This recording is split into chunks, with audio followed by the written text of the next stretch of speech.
ហើយសូមបងប្អូនប្រជាជនថៃសូមកុំបន្ទោសរដ្ឋាភិបាលកម្ពុជាក្នុងការបិទច្រកដូងដែលហាមឃាត់នៅការដឹកផ្លែឈើនិង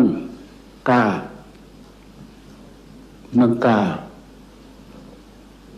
បន្លែមកតាមច្រកដូងដែលមួយថ្ងៃរាប់រយឡាន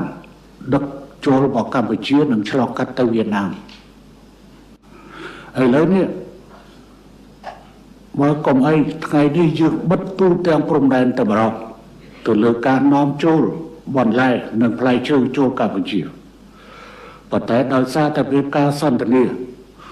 វាងខ្ញុំជាមួយនឹងនាយករដ្ឋមន្ត្រីថៃ